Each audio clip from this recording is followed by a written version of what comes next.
Already explain कर चुका, मैं दोबारा एक्सप्लेन कर देना। मिसिज पूजा मेहता 50 ईयर ओल्ड लेडी है, ਜਿਹੜੇ ਕਿ ਦਿੱਲੀ ਤੋਂ ਹਾਰਟ ਸਰਜਰੀ ਕਰਾਉਣ ਅੰਮ੍ਰਿਤਸਰ ਸਾਡੇ ਕੋਲ ਆਏ ਹੈ। ਇਹਨਾਂ ਦੇ ਦਿਲ ਵਿੱਚ ਇੱਕ ਛੇਦ ਸੀ। ਆਮ ਤੌਰ ਤੇ ਛੇਦ ਜਮਾਂਦਰੂ ਬੜੇ ਸਾਰੇ ਬੱਚਿਆਂ 'ਚ ਹੁੰਦਾ ਹੈ, ਲੇਕਿਨ ਆਪਣੇ ਆਪ ਬੰਦ ਹੋ ਜਾਂਦਾ ਹੈ। ਜੇ ਇਹ ਬੰਦ ਨਾ ਹੋਵੇ ਤੇ ਬਹੁਤ ਜਲਦੀ ਸਿੰਪਟੋਮੈਟਿਕ ਹੋ ਜਾਂਦਾ ਹੈ। ਸਿੰਪਟੋਮੈਟਿਕ ਦਾ ਮਤਲਬ ਹੈ ਕਿ ਪੇਸ਼ੈਂਟ ਨੂੰ ਸਾਹ ਚੜਨ ਲੱਗ ਪੈਂਦਾ ਹੈ ਔਰ ਪਤਾ ਲੱਗ ਜਾਂਦਾ ਜਲਦੀ, ਲੇਕਿਨ ਇਹਨਾਂ ਨੂੰ ਬਹੁਤ ਲੇਟ ਪਤਾ ਲੱਗਾ। ਇਹਨਾਂ ਨੂੰ ਅੱਜ ਤੋਂ 1 ਮਹੀਨਾ ਪਹਿਲੇ ਕਰੀਬ ਪਤਾ ਲੱਗਾ ਕਿ ਇਹਨਾਂ ਨੂੰ ਕੁਝ ਸਾਹ ਚੜ ਰਿਹਾ ਜਾਂ ਕੁਝ ਪ੍ਰੋਬਲਮ ਆ ਰਹੀਆਂ ਜਾਂ ਬਾਜੂ 'ਚ ਪੇਨ ਹੋ ਰਹੀ ਹੈ। ਇਹਨਾਂ ਨੇ ਦਿੱਲੀ ਬਹੁਤ ਸਾਰੇ ਡਾਕਟਰਸ ਨਾਲ ਕੰਸਲਟ ਵੀ ਕੀਤਾ ਔਰ ਉੱਥੇ ਦਿਖਾਇਆ ਵੀ। ਸਾਰਿਆਂ ਨੇ ਇਹ ਇੱਕੋ ਚੀਜ਼ ਕਹੀ ਕਿ ਇਹਨਾਂ ਦਾ ਆਪਰੇਸ਼ਨ ਹੋਏਗਾ। ਸਪੈਸ਼ਲੀ ਆਪਰੇਸ਼ਨ ਕਰਾਉਣ ਦਿੱਲੀ ਤੋਂ ਅੰਮ੍ਰਿਤਸਰ ਆਏ ਸਾਡੇ ਕੋਲ ਔਰ ਅਸੀਂ ਵੀ ਸਾਰੀਆਂ ਇਨਵੈਸਟੀਗੇਸ਼ਨ ਕਰਕੇ ਇਹਨਾਂ ਨੂੰ ਦੱਸਤਾ ਕਿ ਇਹਦਾ ਆਪਰੇਸ਼ਨ ਇੱਕੋ ਇੱਕ ਹੱਲ ਹੈ, ਹੋਰ ਕੋਈ ਹੱਲ ਨਹੀਂ ਹੈ।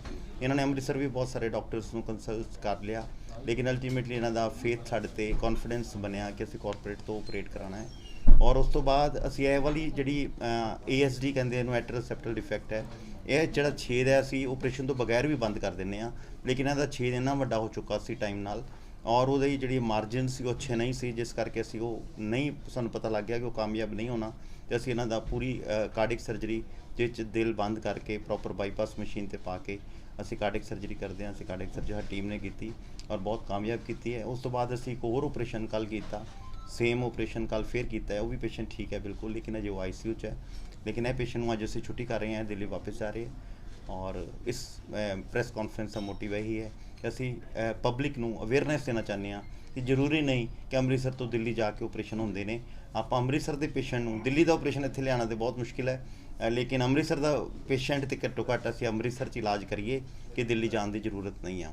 ਨਹੀਂ ਪੋਸੀਬਲ ਹੁੰਦਾ, ਦਿੱਲੀ ਵੀ ਪੋਸੀਬਲ ਸੀ, ਲੇਕਿਨ ਇਹਨਾਂ ਦੇ ਬਹੁਤ ਸਾਰੇ ਰਿਲੇਟਿਵ ਵੀ ਅੰਮ੍ਰਿਤਸਰ ਦੇ ਸੀ, ਅੰਮ੍ਰਿਤਸਰ ਤੋਂ ਬਿਲੋਂਗ ਕਰਦੇ ਸੀ ਪੁਰਾਣੇ, ਲੇਕਿਨ ਦਿੱਲੀ ਦੇ ਰਹਿਣ ਵਾਲੇ ਹੈ ਬਹੁਤ ਸਾਲਾਂ ਤੋਂ। ਲੇਕਿਨ ਇਹਨਾਂ ਨੇ ਫਿਰ ਆਪਣਾ ਕੌਨਫੀਡੈਂਸ, ਆਪਣਾ ਸ਼ਹਿਰ ਆਪਣਾ ਹੀ ਹੁੰਦਾ, ਇਹਨਾਂ ਨੇ ਆਪਣੇ ਸ਼ਹਿਰ 'ਚ ਦੇਖਿਆ, ਸਭ ਕੁਝ ਦੇਖਿਆ ਕਿ ਸੇਮ ਫੈਸਿਲਿਟੀਜ਼ ਅਗਰ ਦਿੱਲੀ ਵਾਲੀਆਂ ਅੰਮ੍ਰਿਤਸਰ 'ਚ ਮਿਲ ਜਾਣ ਤੇ ਫਿਰ ਤੇ ਉਹਦਾ ਮੁਕਾਬਲਾ ਕੋਈ ਹੈ ਨਹੀਂ। ਇਹ ਮੈਨੂੰ ਲੱਗਦਾ ਇਹਨਾਂ ਦਾ 7 ਦਿਨ ਤੋਂ ਘੱਟ ਹੀ ਹੋਇਆ ਸਾਨੂੰ। ਇਹਨਾਂ ਨੂੰ ਸੈਟਰਡੇ ਨੂੰ ਸਰਜਰੀ ਹੋਈ ਹੈ, ਅੱਜ ਫਰਾਈਡੇ ਹੈ, ਪੂਰਾ ਹਫਤਾ ਵੀ ਨਹੀਂ ਹੋਇਆ। ਅੱਜ ਪੇਸ਼ੈਂਟ ਨੂੰ ਛੁੱਟੀ ਦੇ ਰਹੇ ਹਾਂ। ਬਿਲਕੁਲ ਈਜ਼ੀਲੀ ਚੱਲ ਫਿਰ ਸਕਣਗੇ। ਸਿਰਫ ਇਹਨਾਂ ਨੇ ਬੈਲਟ ਲਗਾਈ ਹੈ, ਬੈਲਟ ਲਗਾਉਣੀ ਪੈਂਦੀ ਹੈ, ਸਟਰਨੋਟਮੀ ਕੀਤੀ ਹੁੰਦੀ ਹੈ, ਸਟਰਨਮ ਕੱਟ ਕੇ ਹਾਰਟ ਦਾ ਆਪਰੇਸ਼ਨ ਕੀਤਾ ਹੁੰਦਾ, ਇਸ ਕਰਕੇ 3 ਹਫ਼ਤਿਆਂ ਲਈ ਇਹ ਬੈਲਟ ਲਗਾਉਣੀ ਜ਼ਰੂਰੀ ਹੈ ਔਰ ਬੈਲਟ ਲਗਾ ਕੇ ਰੱਖਣੀ ਹੈ। ਬਾਕੀ ਪੇਸ਼ੈਂਟ ਚੱਲ ਫਿਰ ਰਿਹਾ ਹੈ, ਆਪਣੀ ਮੋਸ਼ਨ ਸਭ ਕੁਝ ਹਰ ਚੀਜ਼ ਆਪਣੇ ਆਪ ਕਰ ਰਹੇ ਹੈ, ਖਾ ਪੀ ਰਹੇ ਹੈ, ਕੋਈ ਪ੍ਰੋਬਲਮ ਨਹੀਂ ਹੈ। ਸਾਡੇ ਵੱਲੋਂ ਦਿੱਲੀ ਵੀ ਕੱਲ੍ਹ ਜਾ ਸਕਦੇ ਆ, ਲੇਕਿਨ ਸ਼ਾਇਦ ਇਹ 2-4 ਦਿਨ ਇੱਥੇ ਰਹਿਣਗੇ। ਸਾਨੂੰ ਇੱਕ ਅੱਧੀ ਵਿਜ਼ਿਟ ਕਰਕੇ OPD ਦਿਖਾ ਕੇ ਤੇ ਫਿਰ ਵਾਪਸ ਚਲੇ ਜਾਣਗੇ। ਮੈਸੇਜ ਇਹੀ ਹੈ ਕਿ ਜੇ ਦਿੱਲੀ ਦਾ ਪੇਸ਼ੈਂਟਸ ਆਪਰੇਟ ਇੱਥੇ ਆ ਕੇ ਕਰਾ ਸਕਦੇ ਆ, ਫਿਰ ਸਾਡੇ ਪੇਸ਼ੈਂਟਸ ਜਿਨ੍ਹਾਂ ਨੂੰ ਇੱਥੇ ਸਰਜਰੀ ਦੀ ਜ਼ਰੂਰਤ ਹੈ ਉਹਨਾਂ ਨੂੰ ਫਿਰ ਦਿੱਲੀ ਜਾਣਾ ਨਹੀਂ ਚਾਹੀਦਾ। ਜੇ ਅੰਮ੍ਰਿਤਸਰ 'ਚ ਉਹ ਸਾਰੀਆਂ ਫੈਸਿਲਿਟੀਜ਼ ਅਸੀਂ ਦੇ ਰਹੇ ਹਾਂ ਤੇ ਫਿਰ ਦਿੱਲੀ ਇਸ ਕਰਕੇ ਨਹੀਂ ਜਾਣਾ ਚਾਹੀਦਾ ਕਿ ਵੱਡਾ ਸ਼ਹਿਰ ਹੈ, ਮੈਟਰੋਪੋਲੀਟਨ ਹੈ, ਉੱਥੇ ਡਾਕਟਰ ਬੈਟਰ ਹੈਗੇ। ਡਾਕਟਰ ਅੰਮ੍ਰਿਤਸਰ ਦੇ ਹੀ ਉੱਥੇ ਗਏ ਹੋਏ ਹੈ, ਕੋਈ ਉੱਥੇ ਨਵੇਂ ਡਾਕਟਰ ਨਹੀਂ ਹੈ। ਅਸੀਂ ਇਹ ਸਾਰੀਆਂ ਚੀਜ਼ਾਂ ਜੋ ਦਿੱਲੀ ਹੋ ਸਕਦੀਆਂ ਸਭ ਕੁਝ ਇੱਕ ਛੱਤ ਦੇ ਥੱਲੇ ਅਸੀਂ ਕਰ ਰਹੇ हैं और करांगे भी।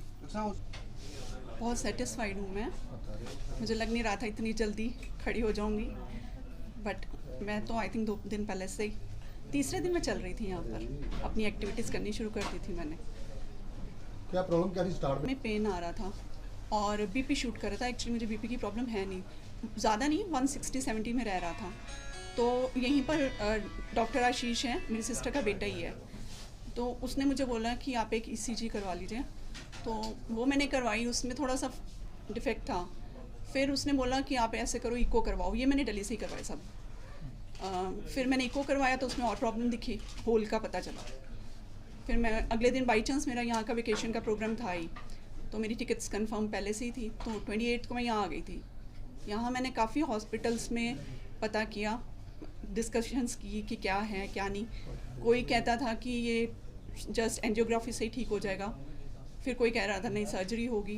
तो सारी अच्छी तरह से डिस्कशंस करने के बाद मैं वापस दिल्ली चली गई थी कि वहाँ जाके भी, क्योंकि वही माइंड में जैसे यहाँ के लोगों के माइंड में है कि अमृतसर तो छोटा शहर है, दिल्ली में ही हो सकता है। मुझे भी यहाँ पर कई लोग जैसे बात करते हैं, तो वहाँ गई तो मुझे वहाँ मैंने मेदांता में एंजियोग्राफी करवाई है।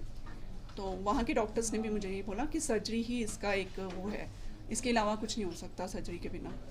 तो मैंने उनको बोला थोड़ा टाइम डाल के करवा लेती हूँ, बट उन्होंने बोला अभी ही करवानी पड़ेगी क्योंकि ज़्यादा टाइम नहीं आप डाल सकते इसको।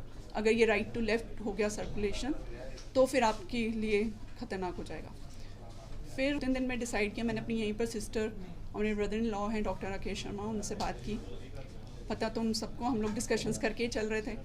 तो उन्होंने बोला कि यहीं कॉर्पोरेट, क्योंकि यहाँ मैं पहले विज़िट करके गई थी, तो उनको इन पर काफ़ी ट्रस्ट था और मुझे भी लगा, क्योंकि सारे इक्विपमेंट्स देखे, सब कुछ देखा।